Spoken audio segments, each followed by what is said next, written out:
उपस्थित सभी मुझसे बड़े हैं, 2 बच्चियां मुझसे बहुत छोटी हैं, मेरी बेटी की उम्र की है, उनको भी और बड़ों को भी शीश झुका करके नमस्कार और सदर प्रणाम। सामने बैठे जितने भी संत महंत साधु और जितनी भी बेटियां, खास करके हिंदू बेटियां और माए, सबको मैं यहीं से चरण छू करके नमस्कार कह रही हूँ। पीठ सीधी करें और छाती चौड़ी करें और कान बिल्कुल खुले रखना, क्योंकि मैं किसी के अब्बा जान से नहीं डरती, मुझे कोई अब्बा नहीं लगा सकता। नाज़िया इलाही खान डंके की चोट पर बात करती है और उसकी जुबान को अगर कोई बंद कराता है तो मैं उसको सीधा जेल में बंद करवाती हूँ, क्योंकि पेशे से वकील हूँ। तो जिसको जिसको जोश चढ़ेगा कि नाज़िया का मुंह बंद करवाना है, वो अपने जोश को भीतर रखेंगे और मेरी बात बेटियां गौर से सुनेंगी। मैं यहाँ पर इतनी दूर अपनी बेटियों से, अपनी हिंदू बहनों से और अपनी हिंदू माओ से मिलने के लिए आई हूँ। कहे पीठ सीधी करके, ओम भगवते वासुदेवाय नमः, नमः पार्वती पते, हर हर महादेव। बोलो सियावर रामचंद्र की, बोलो सियावर रामचंद्र की, बोलो सियावर रामचंद्र की। एक ही नारा, एक ही नाम, एक ही नारा, एक ही नाम, भारत माता की, भारत माता की। धन्यवाद। अपनी बेटियों से सबसे पहले शुरुआत करती हूँ। नवरात्रि गई है, दुर्गा बनो, नवरात्रि गई है, जगदम्बे बनो, नवरात्रि गई है, लक्ष्मी बनो, नवरात्रि गई है, शेरावाली बनो, चाहो तो झांसी की रानी भी बनो, पर कभी भी कठमुल्लों की बुढ़े वाली न बनो। पापा की पैया, पिताजी की पैया कान खोल कर मेरी बात सुनना। मुस्कुराने का समय नहीं है, देश बचाने का समय है। इस देश के सनातन को बचाना है, भारत को हिंदू राष्ट्र बनाना है, इस देश में अपने पाठ पूजा को अगर बचाना है, इस देश की श्रद्धा को अगर बचाना है, इस देश के पवित्र संस्कार को अगर बचाना है, तो बेटियों को सतर्क होना पड़ेगा, बेटियों को सतर्क होना पड़ेगा। इन पापा की परियों को जहां तक मेरी आवाज जा रही है और सोशल मीडिया के माध्यम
कम से कम 2000 नेशनल न्यूज चैनल पर मैं बैठी हूँ, मैंने डिबेट किया है।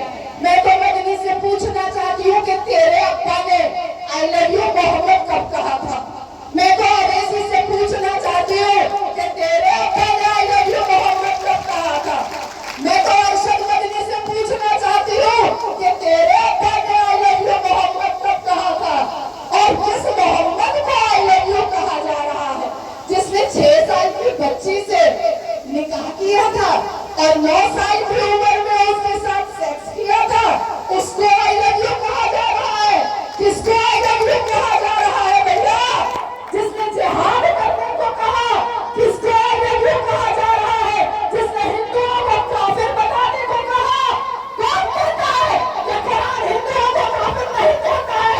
आयत सुनिए, कुल या अय्युहल काफिरून ला अअबुदु मा तअबुदून वला अंतुम आबिदूना मा अअबुदु लकुम दीनुकुम वलिय दीन। ऐ काफिरों, सुनो, तुम जिसकी पूजा करते हो मैं उसकी पूजा नहीं कर सकता।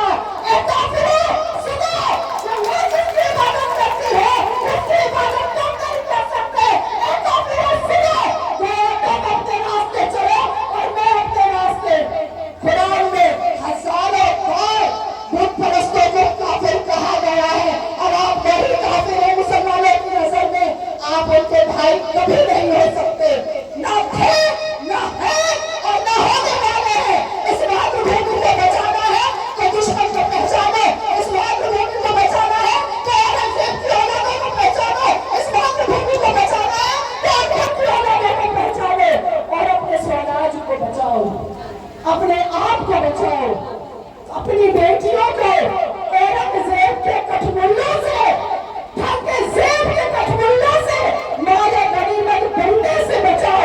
काफिया रामचंद्र की, काफिया रामचंद्र की, नमः पार्वती पते, हर हर महादेव, भारत माता की, भारत माता की।